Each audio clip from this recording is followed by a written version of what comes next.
They looked at her uniform and saw a servant. They looked at her worn-out shoes and saw poverty.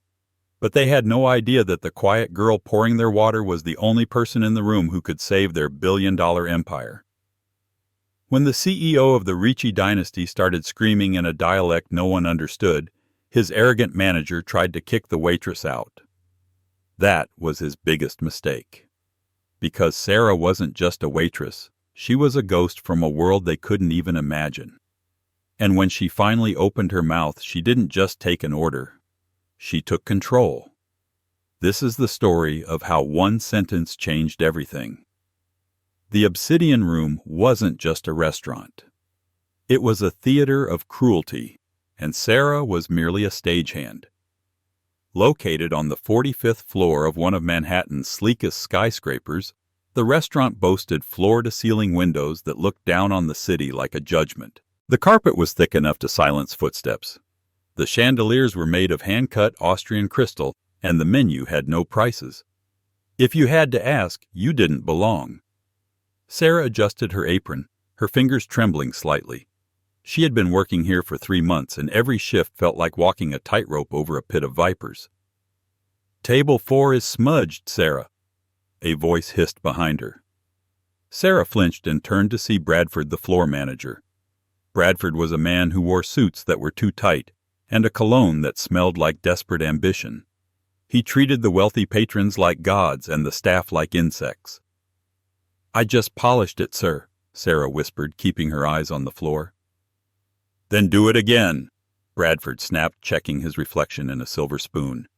"And fix your hair. You look like you just woke up in a shelter. We have the Ricci delegation coming in 20 minutes.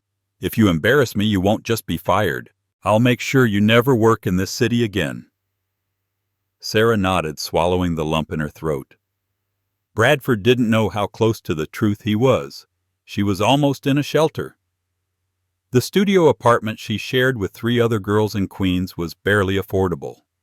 Her father's medical debts from the accident that had destroyed their family and their fortune, were drowning her. She rubbed the mahogany table until her arm ached. She needed this job. She needed the tips. She had to be invisible. At 7:00 p.m. sharp, the elevator doors slid open. The atmosphere in the restaurant shifted instantly. It was as if the air had been sucked out of the room. Walking in was a phalanx of men in dark, bespoke Brioni suits. In the center walked Lorenzo Ricci. Sarah had seen photos of him in the Wall Street Journal, but in person he was terrifying. He was in his late 30s with sharp predatory features and eyes the color of cold espresso. He didn't walk, he stalked. He was the head of Ricci & Sons, a global shipping conglomerate based in Milan. Rumor had it he could bankrupt a company before his morning coffee. Flanking him was his younger brother Alessandro, and a nervous-looking American man in a gray suit the translator provided by the American firm trying to close the deal. Bradford rushed forward, bowing so low it looked painful. "Signor Ricci, welcome to the Obsidian Room. It is the honor of a lifetime." Lorenzo didn't even look at him. He swept past Bradford toward the private alcove by the window, speaking rapidly to his brother in Italian. "Questo posto è una trappola per turisti, Alessandro. Perché siamo qui? Ho detto che volevo privacy, non un circo." "This place is a tourist trap, Alessandro. Why are we here? I said I wanted privacy, not a circus." Bradford froze, his smile faltering. He looked at the translator. "What did he say?" The translator, a sweating man named Chad, adjusted his glasses. He said the place is very beautiful, and he likes the circle." Sarah, standing by the water station, felt a jolt in her chest. That wasn't what he said at all. She froze. She knew that dialect. It wasn't standard textbook Italian. It was sharp, fast-paced Milanese with a business edge. Lorenzo sat down, looking miserable. He picked up the menu and tossed it aside. He looked at the American executive sitting opposite him, the CEO of West Tech, Mr. Henderson. "Henderson," Lorenzo said in heavily accented English, "we talk deal. But first, wine. Good wine. No. Garbage. Henderson laughed nervously. Of course, Mr. Ricci. Bradford. Bring us your finest bottle, the 82 Bordeaux. Bradford snapped his fingers at Sarah. You heard him. The 82. Move. Sarah rushed to the cellar.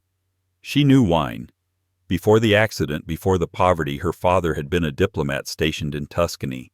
She had grown up running through vineyards. She knew that pairing a heavy French Bordeaux with the delicate sea bass the chef was preparing for the special was a mistake. But she was just a waitress. She fetched the bottle. When she returned, the tension at the table was thick enough to cut with a steak knife. Lorenzo was yelling in Italian, his hand chopping the air. The translator, Chad, looked like he was about to vomit.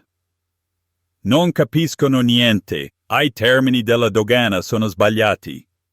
Se firmo questo perdo 10 milioni in tasse portuali è un insulto. They understand nothing. The customs terms are wrong. If I sign this, I lose 10 million in port taxes. It's an insult. Henderson looked at Chad. What is he saying? Chad? Is he happy with the price? Chad wiped his forehead. Yes, sir. He's very passionate about the price. He thinks it's 10 million good.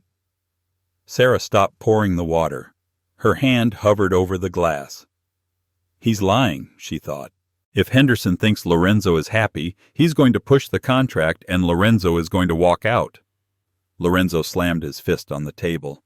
Basta! Se non mi portate qualcuno che capisce la logistica me ne vado. Enough. If you don't bring me someone who understands logistics, I'm leaving. Bradford rushed over, sensing the disaster.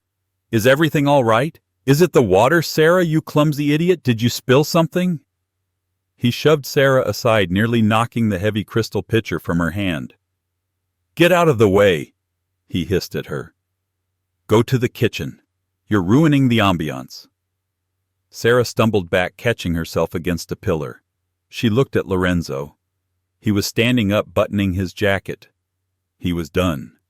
The deal was dead. If the deal died, the restaurant lost the booking fee. Bradford would blame the staff. He would blame her. She would lose her job. She would be on the street. Fear gripped her throat cold and tight. But beneath the fear, something else sparked. Pride. She couldn't watch this train wreck any longer. The silence in the room was deafening as Lorenzo Ricci turned to leave. Mr. Henderson was standing up, his hands shaking. Mr. Ricci, please. We can adjust the numbers.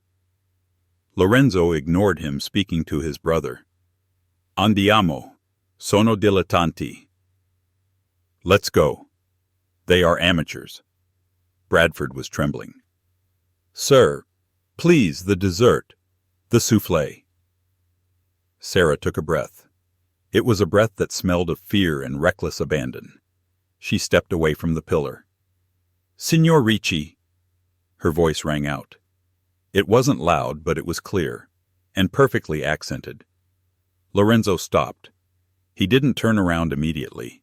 He paused, his head cocked slightly to the side as if he had heard a ghost.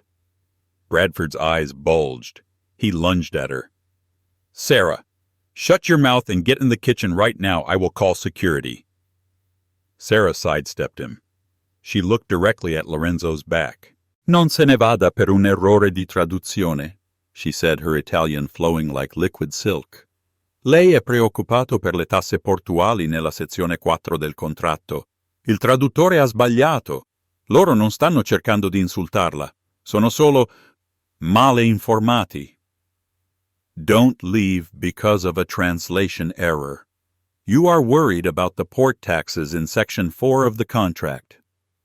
The translator made a mistake.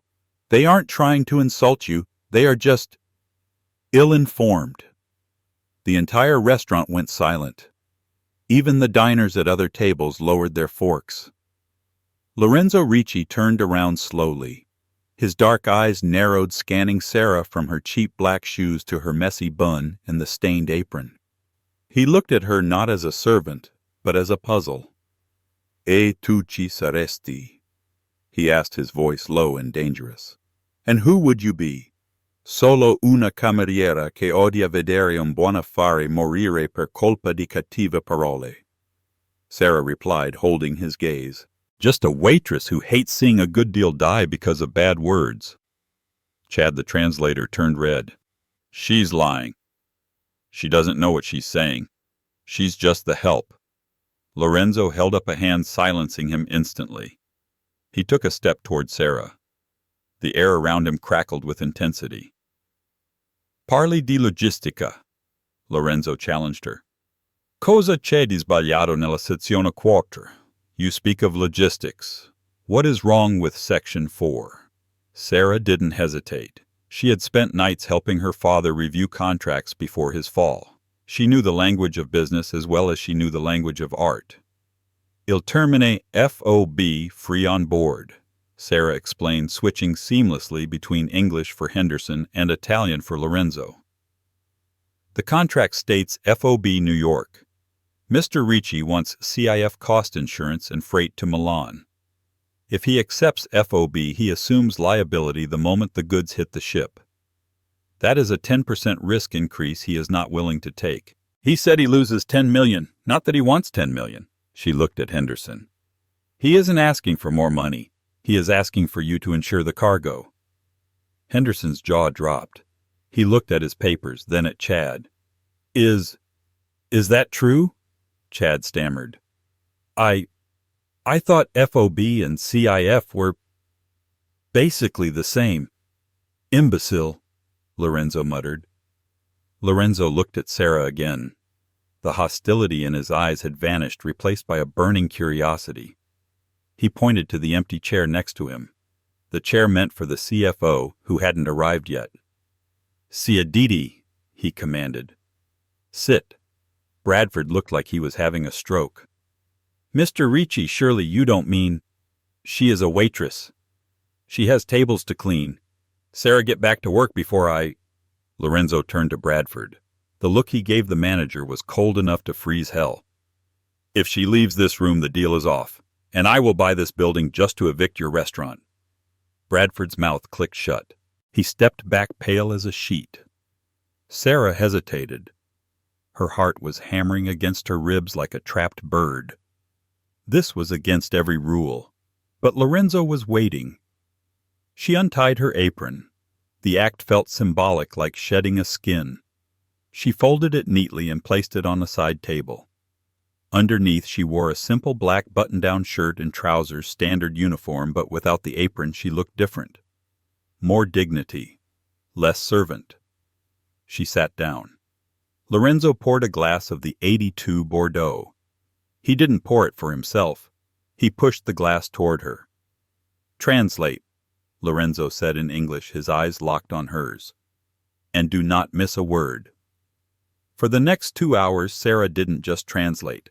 She negotiated. She bridged the gap between American aggression and Italian strategy. She smoothed over cultural insults. When Henderson tried to push a hard deadline, she softened the blow by explaining the Italian August holiday shutdowns to him, saving the timeline. She was brilliant. She was alive. For the first time in years, she wasn't Sarah the poor waitress. She was Sarah Bennett, the girl who had once dreamed of running empires.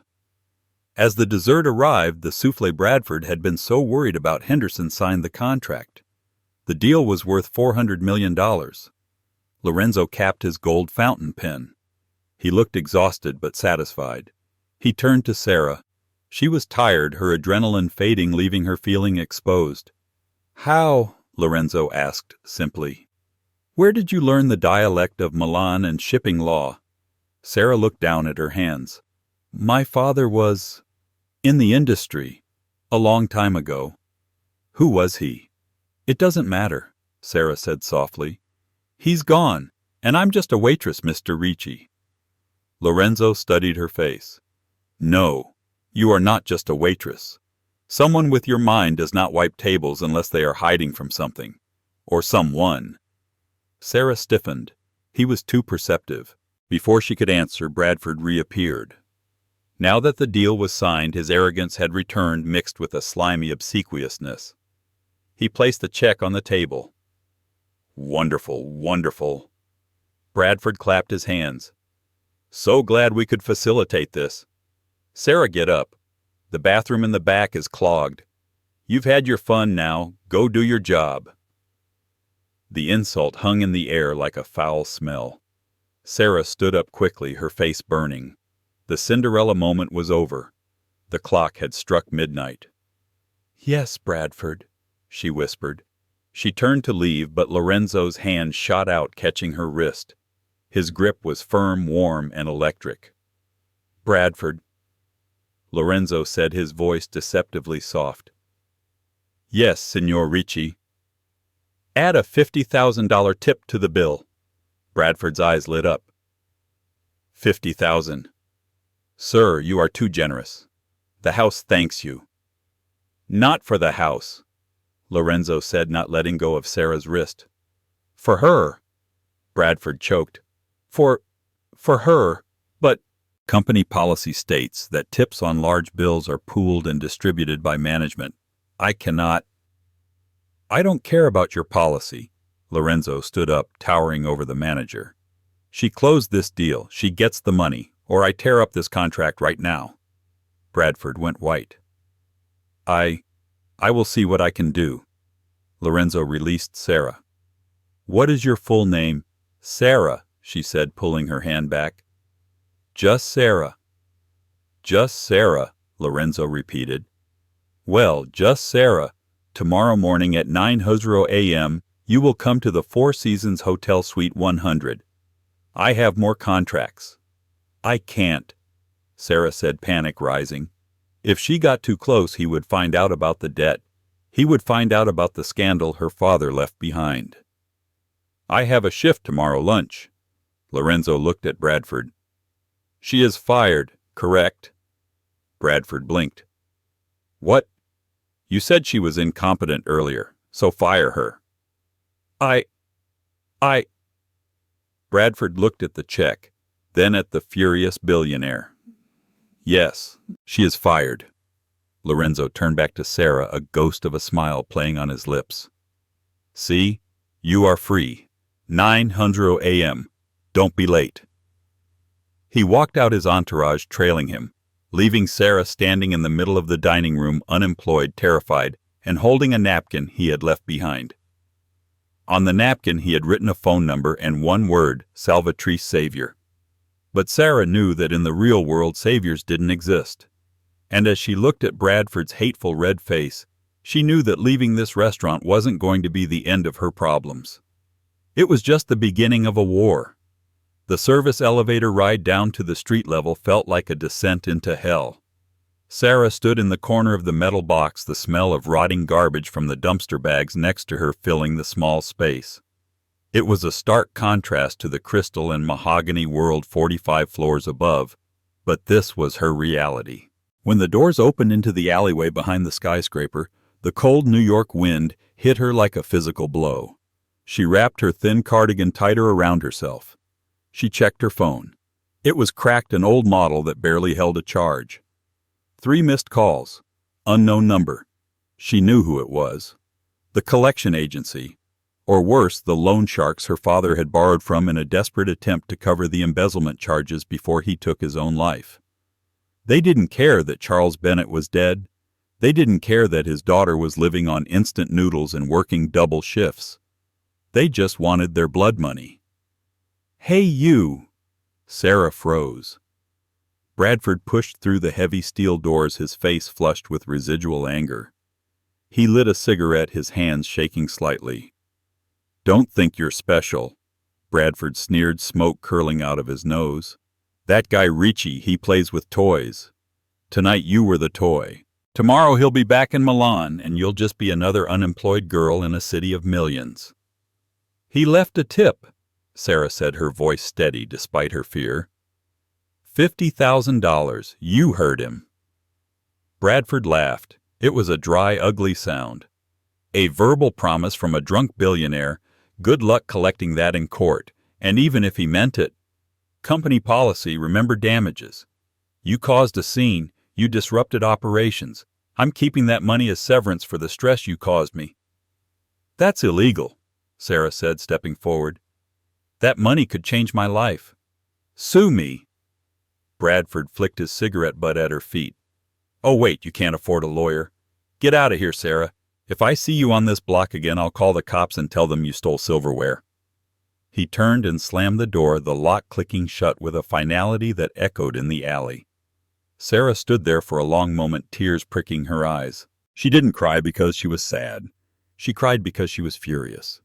She had saved his night, saved the restaurant's reputation, and he had robbed her. She walked the 6 blocks to the subway station, blending into the crowd. This was her superpower, now invisibility. The train ride to Queens was a blur of exhaustion. She lived in a basement apartment in Astoria with 2 roommates, Jenna, a nursing student, and Chloe, a barista. When she unlocked the door, the apartment was dark. A single envelope sat on the kitchen counter with her name on it. It was read, "Final Notice." Sarah sank onto the floor, leaning her back against the refrigerator. She opened the envelope. They needed $5,000 by Friday, or they would garnish her wages. Since she didn't have wages anymore, the next step was asset seizure. Not that she had assets. After that, well, the people her father owed weren't the type to follow legal procedures. They broke legs. She pulled the napkin out of her pocket. Salvatrice. And the phone number. Lorenzo Ricci. It was a lifeline, but it was also a trap. If she stepped back into that world, the world of high finance contracts and press releases, someone would recognize her. Sarah was common. Sarah Bennett, daughter of the disgraced diplomat. Charles Bennett was a pariah. If the press found out she was working for Ricci, the headlines would destroy her, and they might destroy Ricci's deal too. "I can't go," she whispered to the empty room. "I have to find another waitressing job, tonight." She didn't sleep. She spent the night circling ads on Craigslist. The next morning at 8:00 a.m., a pounding on the door woke the entire house. "Sarah!" Jenna yelled from her bedroom. "Who is banging on the door at this hour?" Sarah scrambled off the couch, her heart racing. Had the debt collectors come already? She peeked through the blinds. Her blood ran cold. It wasn't a debt collector. It wasn't the police. Parked directly in front of their crumbling brick building blocking the driveway, and half the street was a sleek black Rolls-Royce Phantom. 2 men in suits were standing on the sidewalk looking out of place among the rusted Toyotas and overflowing recycling bins. Sarah opened the door a crack, keeping the chain on. "Can I help you?" One of the men stepped forward. He was massive with a shaved head and a scar running through his eyebrow. He looked like he ate concrete for breakfast. "Miss Sarah Bennett?" the man asked. Sarah flinched at her last name. "Who are you?" "I am Leo, head of security for Lorenzo Ricci. It is 8:15 a.m. Mr. Ricci expects you at the Four Seasons at 9:00 a.m. I'm not coming," Sarah stammered. "I didn't agree to the job. Tell him I'm sick." Leo didn't blink. He reached into his jacket pocket. Sarah flinched, expecting a weapon. Instead, he pulled out a tablet. "Mr. Ricci anticipated your reluctance. He asked me to show you this." Leo held the screen up to the crack in the door. It was a live video feed. It showed the interior of the Obsidian Room restaurant. It showed Bradford, the manager, sitting in a chair, sweating profusely. Standing over him was Lorenzo Ricci, looking calm and sipping an espresso. Lorenzo looked at the camera. "Good morning, Sarah. Bradford here was just explaining to me why he hasn't transferred your $50,000 bonus yet. He claims it was a clerical error. I told him that if you are not in my suite by 9:00 a.m. to collect the check personally, I will assume the restaurant stole the money, and I will have my legal team dismantle his business by lunchtime." Lorenzo took a sip of coffee. "Do not make me wait, Salvatrice. The traffic is bad, but the Rolls has a very comfortable back seat." The screen went black. Sarah unhooked the chain. She looked at Leo. "I need 5 minutes to get dressed," she said. Leo nodded. "Make it 3. The suite at the Four Seasons was larger than Sarah's entire apartment building. It smelled of white tea and money. When Leo opened the double mahogany doors, Sarah felt like she was walking onto a movie set. The floor-to-ceiling windows offered a panoramic view of Central Park, bathed in morning sunlight. But the room wasn't set up for relaxation. It was a war room. Tables were covered in blueprints, maritime maps, and stacks of contracts. 3 assistants were typing furiously on laptops. In the center of the chaos sat Lorenzo Ricci, wearing a crisp white shirt with the sleeves rolled up, revealing tanned forearms. He was on the phone speaking rapid-fire Italian. He saw Sarah and hung up without saying goodbye. "You are late," Lorenzo said, checking his watch. 9:04. "Your driver hit a pothole in Queens?" Sarah replied, clutching her cheap purse. She felt painfully underdressed in her worn-out gray slacks and a white blouse she had ironed 3 times. Lorenzo stood up and walked around the desk. He stopped in front of her, his presence overwhelming. He smelled of cedarwood and sea salt. "Here." He held out a check. Sarah took it. Her hands shook. $50,000. It was real. It was enough to pay off the Sharks' pay rent for a year, and maybe even take a night class. "Thank you," she whispered. I should go." "Sit down," Lorenzo commanded, turning back to his desk. "Mr. Ricci, I can't stay. I accepted the money because I earned it, but I cannot work for you." "Why?"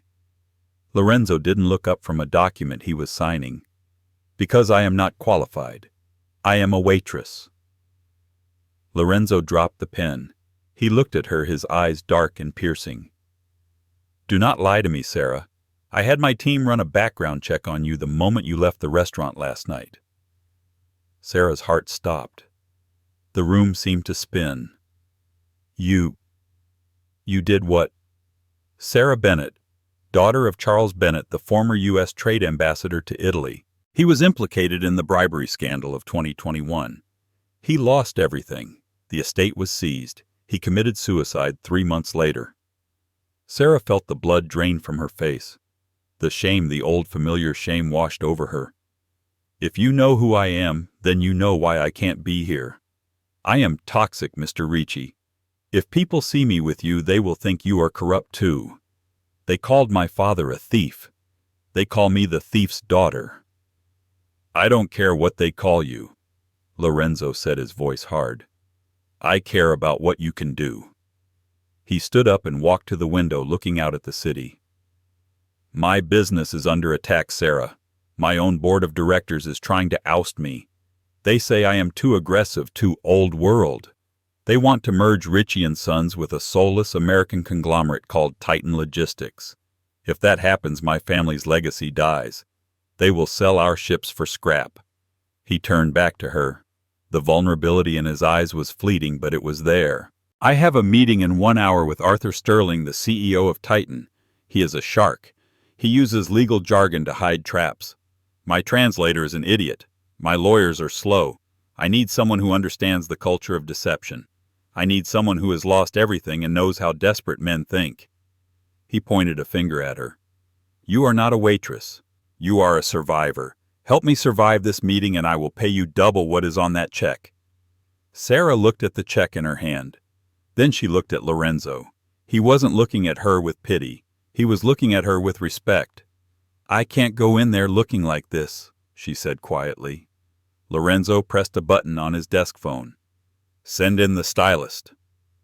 The next 45 minutes were a whirlwind. A team of 3 women descended on Sarah. They didn't just put makeup on her, they created armor. They dressed her in a tailored navy blue power suit that fit her like a second skin, sharp heels, and pulled her hair back into a sleek, severe bun. When she looked in the mirror, she didn't recognize herself. The scared girl from Queens was gone. Staring back was a woman who looked like she could cut glass with her jawline. "Ready." Lorenzo was standing in the doorway. He paused, his eyes widening slightly as he took her in. He cleared his throat. "Good. You look competent." They rode the elevator down to the conference level in silence. The tension was electric. "One rule," Lorenzo said as the doors opened. "Sterling is going to try to provoke me. He knows I have a temper. Do not let me lose it. If I get angry, you speak. If I get quiet, you worry." Understood. The conference room was cold and sterile. Arthur Sterling sat at the head of the table. He was a man in his 60s with silver hair and a smile that didn't reach his reptilian eyes. He was surrounded by 5 lawyers. Lorenzo Sterling boomed, standing up but not offering a hand. I see you brought a new assistant. What happened to the nervous fellow from yesterday? I upgraded, Lorenzo said, taking his seat. Sarah sat to his right, placing a notepad on the table. Shall we begin? Sterling gestured to his lead lawyer. We've revised the merger proposal. We believe this is very generous. We are offering $20 a share. Lorenzo stiffened. The market value is $30. The market value is volatile. Sterling smiled. We are offering stability. The meeting dragged on for an hour. It was a bloodbath. Sterling's team threw complex clauses and regulatory threats at Lorenzo, trying to bury him in paperwork. Sarah stayed silent, taking furious notes, her eyes darting between the documents. Then she saw it. It was buried in Appendix C, Paragraph 12, Subsection B. A small clause regarding asset liquidation rights.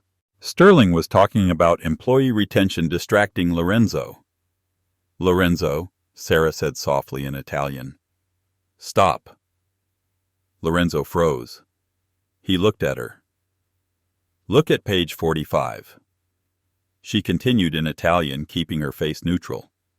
The clause about redundant assets. They have defined redundant assets as any vessel older than 10 years.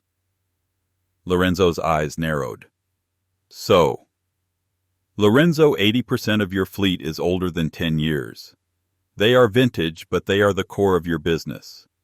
If you sign this, they aren't merging with you. They are acquiring the right to scrap 80% of your fleet on day one. They don't want a shipping company, they want the steel. Lorenzo slowly closed the folder. The room went silent. He looked at Sterling. You want to scrap my ships. Sterling's smile faltered. I don't know what she told you, but she told me the truth, Lorenzo said, his voice rising. You are not investors. You are vultures. Lorenzo stood up his chair, scraping loudly against the floor. The deal is off. Get out of my sight. Sterling's face turned an ugly shade of red. He looked at Sarah with pure venom. He squinted, really looking at her for the first time. Wait a minute, Sterling said, standing up. I know you. Sarah's blood froze. I saw you at the embassy gala 3 years ago. Sterling pointed a shaking finger at her. You're Charlie Bennett's girl, the daughter of the crook. He laughed, a triumphant, cruel sound. Lorenzo, do you know who you hired? Her father sold state secrets for cash. He was a traitor, and you're letting his daughter read your confidential contracts. Lorenzo stopped. He looked at Sterling. Then he looked down at Sarah. Sarah couldn't breathe. It was happening. The nightmare. Is this true? Sterling pressed, looking at the other lawyers. This is Rich, the Ricci heir, taking advice from the daughter of a felon. The press is going to love this. Sarah stood up, her legs trembling. Mr. Ricci, I should go. Sit down, Lorenzo said. His voice wasn't loud, but it cracked through the room like a whip. Lorenzo, be reasonable, Sterling sneered. She's a liability. Lorenzo walked around the table until he was standing inches from Sterling. He was younger, taller, and infinitely more dangerous. You call her a liability, Lorenzo said quietly. I call her the only person in this room honest enough to read the fine print. He leaned in close. If you mention her name to the press, if you mention her father, I will buy Titan Logistics. I will leverage every asset I have. I will take loans from banks you haven't even heard of, and I will buy your company just to fire you. Do you understand? Sterling swallowed hard. The color drained from his face.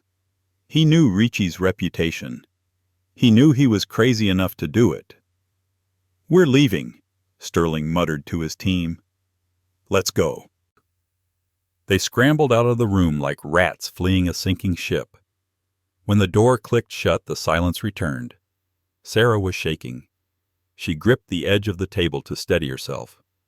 Lorenzo didn't look at her. He walked to the window and stared out at the park. "Thank you," Sarah whispered, "for defending me." Lorenzo turned around. His face was unreadable. "I didn't do it for you," he said coldly. "I did it because I hate him." He walked over to the table and picked up the contract, ripping it in half. "But he was right about one thing, Sarah." "What?" "You are a liability, a dangerous one."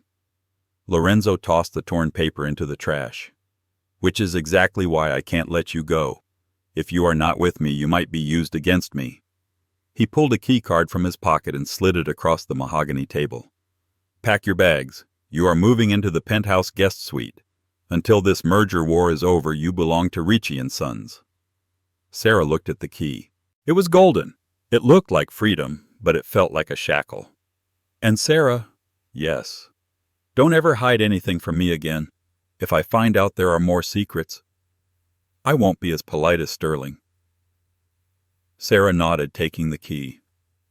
She had survived the lion's den, but now she had to live with the lion. And she was starting to realize that the danger wasn't just professional. The way he looked at her with that mix of suspicion and intensity made her heart race in a way that had nothing to do with fear. She was in too deep. And there was no way out. Living in Lorenzo Ricci's penthouse was like living in a museum where you weren't allowed to touch the art, except Sarah felt like she was the exhibit on display.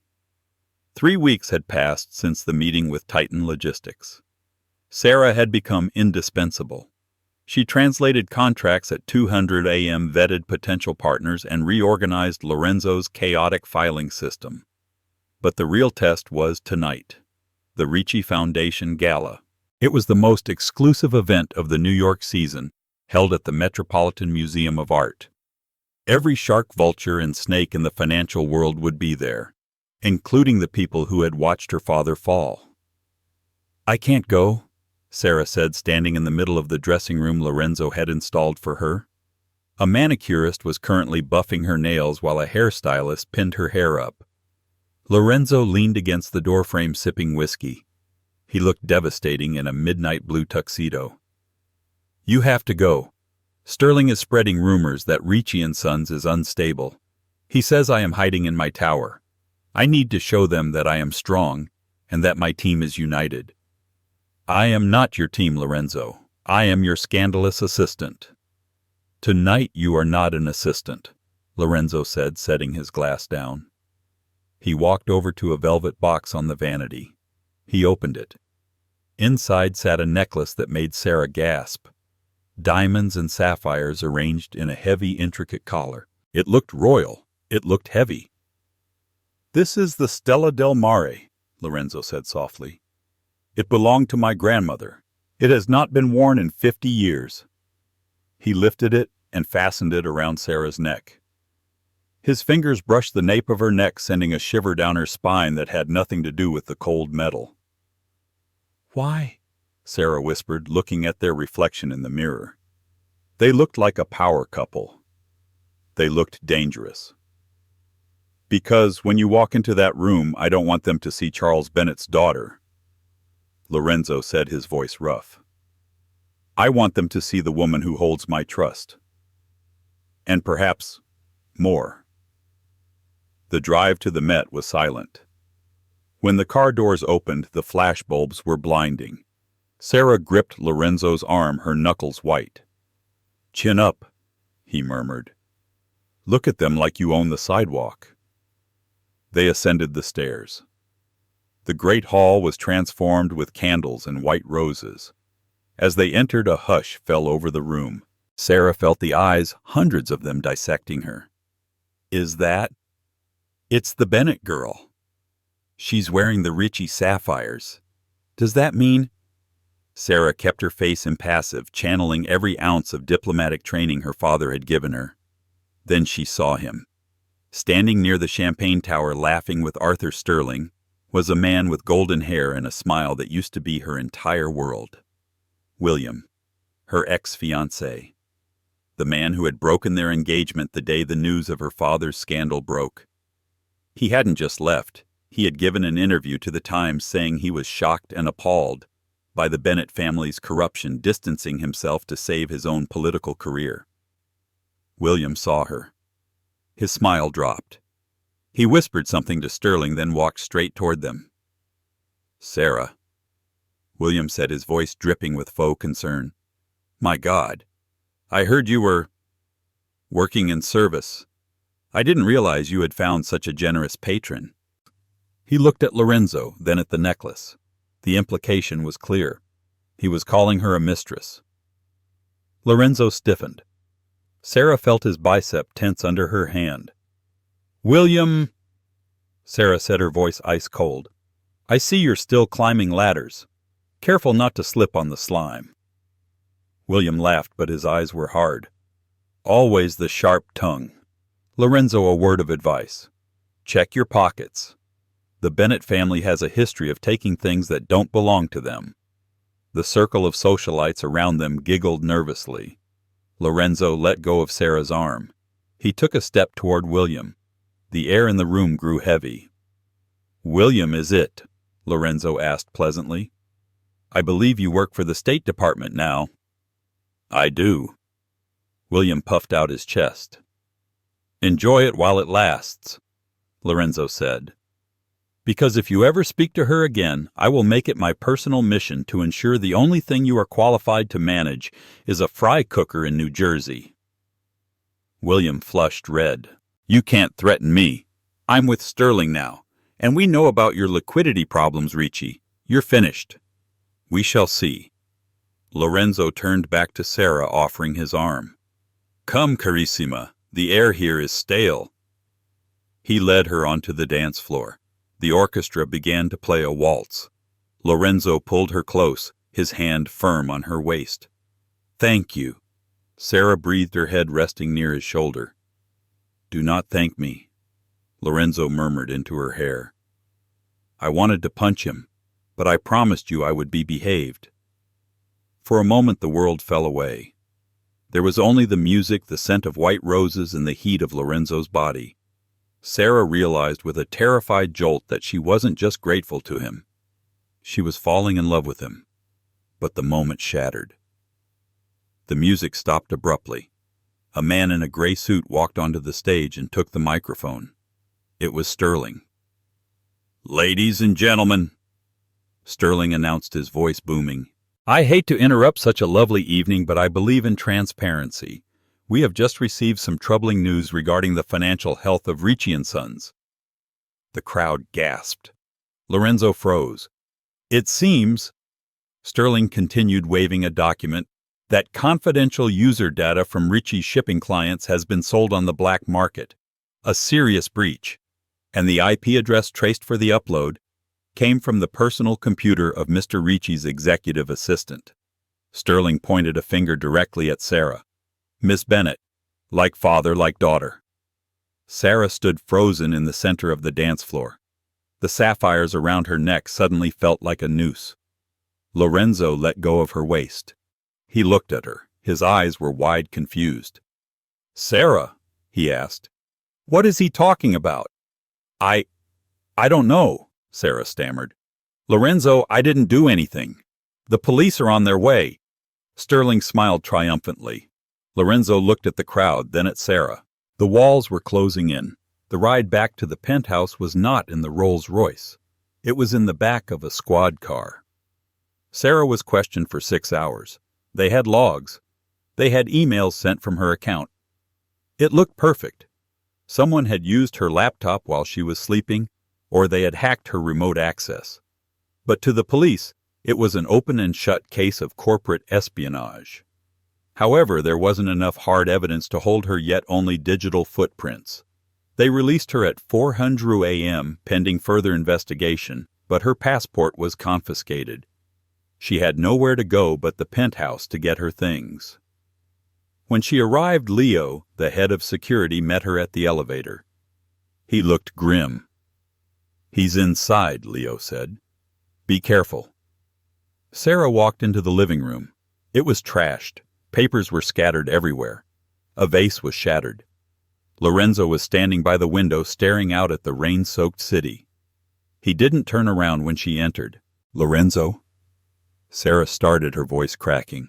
"You have to believe me. I didn't sell the data. Sterling hacked me. He knew my passwords because William knew my old security questions. It's a setup." Lorenzo turned. His face was a mask of cold fury. "My brother Alessandro found the transfer funds," Lorenzo said, his voice dead. $50,000. Deposited into an offshore account in your name yesterday." "I don't have an offshore account," Sarah cried. "It is the exact amount I gave you that first day." Lorenzo laughed bitterly. "You are consistent at least. You sell your loyalty for 50 grand. It's a lie. Alessandro is lying or he's mistaken. Do not speak of my brother." Lorenzo roared, slamming his hand against the wall. "He is family. You are a stranger I found in a restaurant. I was a fool. I let a pretty face and a sad story blind me." He walked over to the table and picked up her bag. He threw it at her feet. "Get out." "Lorenzo, please! Get out!" His voice broke, revealing the pain underneath the anger. "Before I forget that I am a gentleman." Sarah grabbed her bag. She didn't cry. She was too hollowed out for tears. She turned and walked to the elevator. As the doors closed, she saw Lorenzo sink into a chair, putting his head in his hands. She was back on the street. No job, no reputation, and now facing prison time. She went to a 24-hour diner in Hell's Kitchen. She sat in a booth, shivering in her ruined gala dress, nursing a cheap coffee. She replayed the night in her head. Sterling's confidence, William's presence, the evidence Alessandro found. Alessandro. Lorenzo trusted his brother implicitly. But Sarah remembered the first night at the restaurant. Alessandro had been the one pushing Lorenzo to leave. Alessandro was the one who managed the IT department.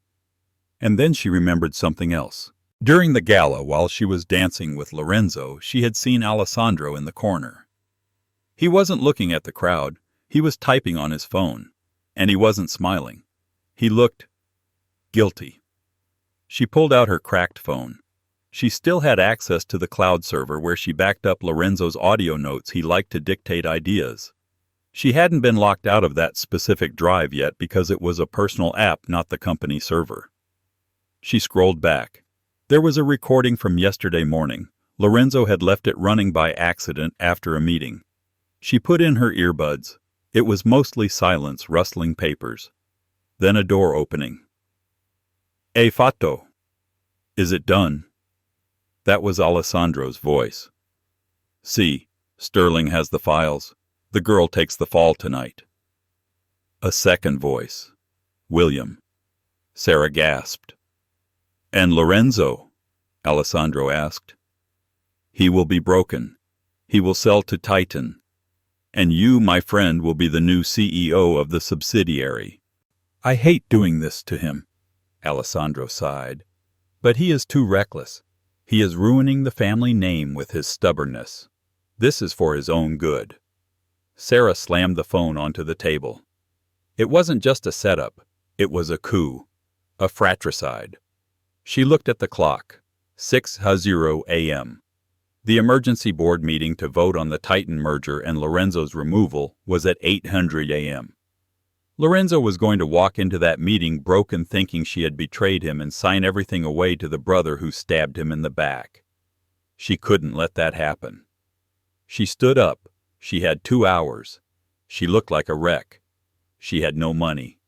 But she had the truth. She ran to the bathroom, splashed cold water on her face, and ripped the hem of her ruined gown to make it look like a cocktail dress. She slicked her hair back. She wasn't a waitress. She wasn't a victim. She was Sarah Bennett, and she was going to burn their house down. The boardroom of Ricci & Sons was a fortress of glass and steel. 12 board members sat around the long table. Lorenzo sat at the head, looking like a man who had not slept in days. He was unshaven, his eyes red. Arthur Sterling sat opposite him, looking like the cat who got the cream. Alessandro sat next to Lorenzo, his hand on his brother's shoulder in a gesture of fake comfort.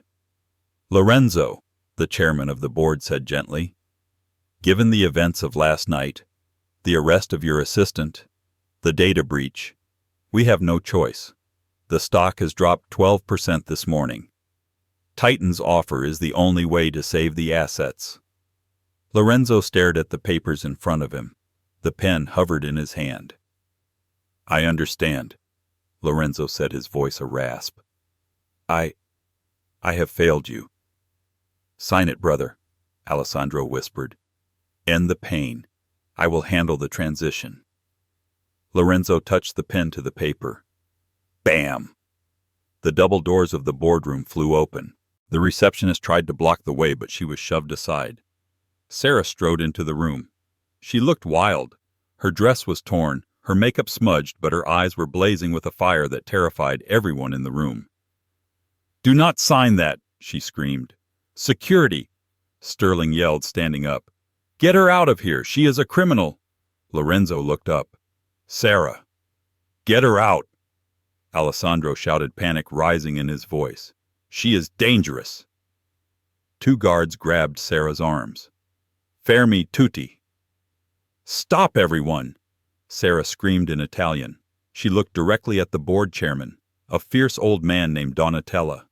"Signor Donatella!" Sarah switched to rapid-fire Italian, the language of their ancestors, the language Sterling didn't speak. "Chieda ad Alessandro del suo incontro con William Thorne ieri mattina alle 10. Chieda perché il suo telefono ha registrato la cospirazione." Ask Alessandro about his meeting with William Thorne yesterday morning at 10. Ask why his phone recorded the conspiracy. The guards hesitated. The board chairman raised a hand. "Let her speak." "She's lying." Alessandro stood up, knocking his chair over. "She is desperate." Sarah broke free from the guards. She pulled her phone out and connected it to the room's Bluetooth speaker system. "Play." She pressed the button. Alessandro's voice filled the room. "The girl takes the fall tonight. He will be broken. He will sell to Titan." The silence that followed was heavier than the ocean. Lorenzo slowly turned his head to look at his brother. The look on his face wasn't anger. It was heartbreak. Total, shattering heartbreak. "Alessandro," Lorenzo whispered. "You." Alessandro crumbled. He sank into his chair, covering his face. "You wouldn't listen, Lorenzo. You were going to lose everything I tried to save the company. By destroying me." Lorenzo stood up. He walked over to Sarah.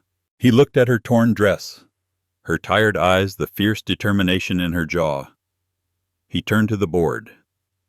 "The breach was internal," Lorenzo said, his voice returning to the cold, commanding tone of the CEO. "My brother conspired with Titan Logistics to devalue our stock and force a sale. This is corporate sabotage and fraud." He pointed at Sterling. "Get out of my building. If I see you in New York again, I will have you arrested for conspiracy." Sterling gathered his papers, looking pale. He scrambled out, knowing the game was over. Lorenzo turned to the police officers who had arrived at the door. "Arrest my brother." As they dragged a weeping Alessandro away, the room felt empty. The board members looked at their feet, ashamed. Lorenzo looked at Sarah. "You came back," he said, sounding awed. "After what I said to you, after I threw you out, you came back." "I told you," Sarah said, her voice trembling now that the adrenaline was fading. "I hate seeing a bad deal." Lorenzo closed the distance between them. He didn't care about the board. He didn't care about the staff watching. He cupped her face in his hands. "I am sorry," he whispered. "I was a fool. You are not a liability, Sarah. You are the only asset that matters." "Does this mean I get my job back?" she asked, a small smile touching her lips. "No," Lorenzo said seriously. Sarah's heart dropped. "Oh." "I don't want an assistant," Lorenzo said, his thumb brushing her cheek. "I want a partner. In business. And in everything else." He kissed her. It was a kiss that tasted of rain, coffee, and victory. It was the kind of kiss that stopped time. When they broke apart, the chairman of the board cleared his throat. "Well," Donatella said, smiling, "it seems we need to restructure. Miss Bennett, do you speak Japanese? We have a problem with a distributor in Tokyo." Sarah looked at Lorenzo, then at the board. She smiled, and for the first time in years she felt truly safe. "Actually," Sarah said, "I do." "Wow, what a roller coaster." From a mistreated waitress to the savior of a billion-dollar empire, Sarah proved that true class isn't about money, it's about character, intelligence, and resilience. Lorenzo learned the hard way that trust is fragile, but true loyalty is priceless. It just goes to show you never know who you are talking to. That quiet person wiping down the table might just be the smartest person in the room. What did you think of Alessandro's betrayal? Could you forgive your own brother for something like that? Let me know in the comments below. If you enjoyed this story of justice and romance, please hit that like button. It really helps the channel grow. And don't forget to subscribe and ring the notification bell so you never miss a new story. We upload new drama every single day. Thanks for watching and see you in the next video.